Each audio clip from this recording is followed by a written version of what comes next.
Um oásis colorido que enfeita os oceanos. Esta é a imagem que se tem ao mergulhar junto aos recifes de corais vivos, que além de belos, também funcionam como verdadeiros berçários no fundo do mar. No Atlântico Sul, o Brasil é o único país que possui ambientes assim. Dos 7 recifes registrados na costa brasileira, tem um que chama atenção pela extensão e variedade.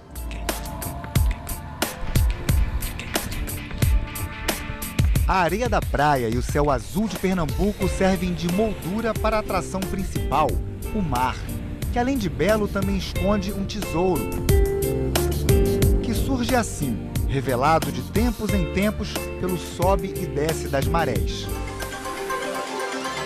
Estamos falando dos corais, que na costa brasileira encontraram espaço de sobra para se espalhar. No Atlântico Sul, os únicos recifes de coral que ocorrem estão no Brasil. Então, e no litoral nordestino. No litoral nordestino, a gente tem 2 grandes regiões de recife de coral. A primeira em Abrolhos, no sul da Bahia, e a segunda é essa região entre Recife e Maceió, com os recifes costeiros que são bastante diversos em termos de biodiversidade e importantíssimos para as comunidades locais. Num recife de coral, o coral funciona como uma árvore na floresta. Ele cria a tridimensionalidade do ambiente. Então você imagina um coral como se fosse uma árvore, criando ambientes diferentes para várias espécies habitarem. Por exemplo, um polvo, uma lagosta. Então a saúde do coral e a cobertura viva de coral é importantíssima para se garantir a saúde dessa floresta marinha.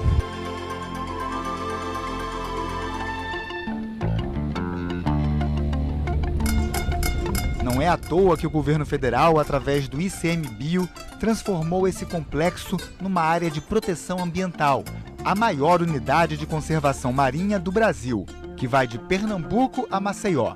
Pelo caminho, abraça 12 municípios e cobre uma área com mais de 404 mil hectares, 135 quilômetros de extensão. O objetivo inicial da área fechada foi conhecer a capacidade de recuperação do recife de coral. Se, com medidas práticas, seria possível recuperar a riqueza do recife de coral. Para conhecer mais de perto esse tesouro, desembarcamos na praia de Tamandaré, no litoral de Pernambuco.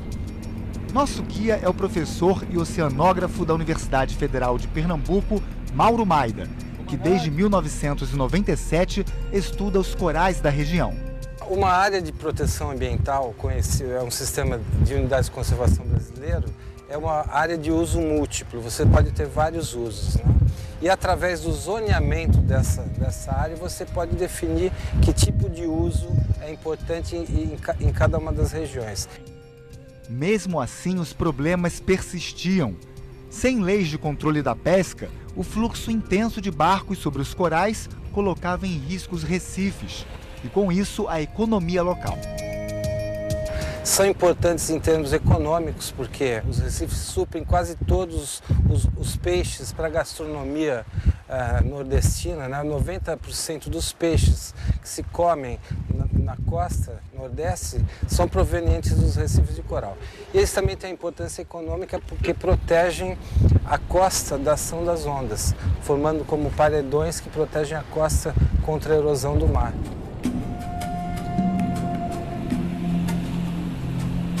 O tempo mostrou que apenas a criação da APA não seria suficiente para evitar o desgaste dos corais e a diminuição dos peixes e outros organismos nos recifes. Era preciso mais. Assim surgiram as zonas de exclusão. A primeira delas aqui no litoral de Tamandaré. Então a primeira providência para modificar o processo de degradação que ocorria na época foi a criação da base legal para controle do uso, justamente através da criação da área de proteção ambiental Costa dos Corais. Nossa equipe conseguiu autorização para entrar numa área proibida, de acesso restrito apenas aos pesquisadores e biólogos, que unem esforços para garantir o futuro deste berçário marinho. Rumo à área proibida.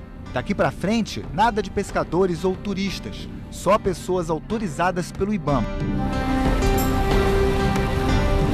Para chegar mais perto, usamos botes. Afinal, estamos sobre os recifes de coral e uma embarcação grande poderia danificá-los.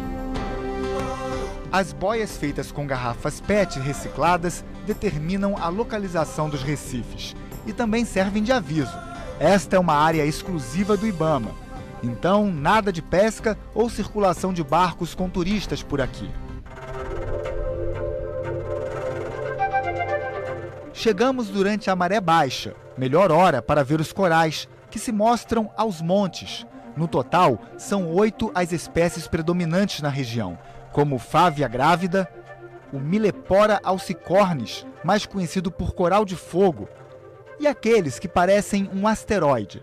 Aqui embaixo, a fartura de peixes e organismos marinhos é uma resposta à criação das áreas de exclusão implantadas nesta faixa de mar.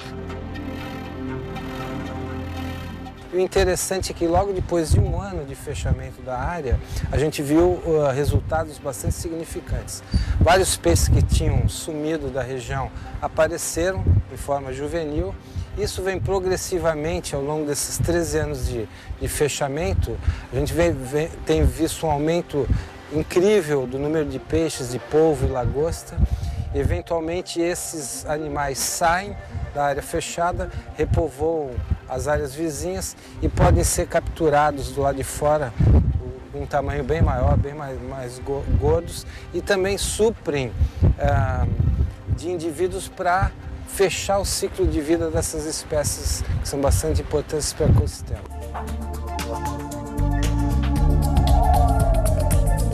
Quer outros exemplos? A população de polvos ficou 4 vezes maior. O mesmo aconteceu com várias espécies de peixes. Já a população de lagostas, esta sim cresceu 8 vezes e não parou por aí. Muitas espécies de importância comercial são bastante comuns hoje na área fechada, como pode ser visto no mergulho rápido ali na Ilha da Barra. Espécies de dentão, cioba, caranha, inclusive bicudas, que são peixes raríssimos na costa hoje em dia, são bastante abundantes na área fechada, justamente por causa desse fechamento. A área fechada funciona como uma poupança de peixe, é um criadouro que cria peixe até um determinado tamanho, esses peixes saem da área fechada maiores e mais gordos e podem ser capturados bem maiores, aumentando a produção pesqueira no entorno dessas áreas. Então, a ideia hoje é replicar essas áreas ao longo de toda a APA.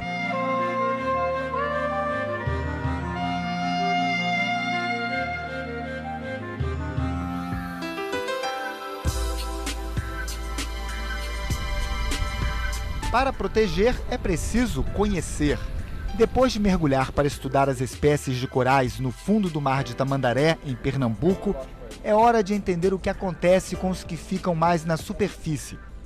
Na verdade, os dados interessantes que a gente tem é justamente detectar as espécies mais resistentes à prática do pisoteio e as espécies mais vulneráveis.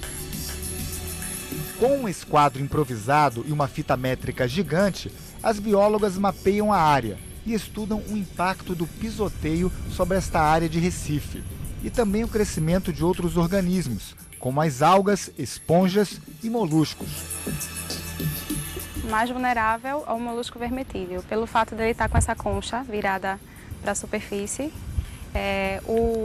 Por uma questão mecânica, ele é bastante frágil ao pisoteio e é o primeiro a desaparecer. A concha dele quebra? A concha dele quebra, exatamente.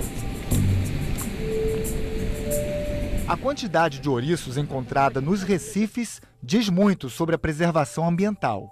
Uma grande concentração desses animais é um sinal de alerta. Porque o ouriço, ele é bioerosivo. Ele é herbívoro, ele raspa o substrato para poder comer algas.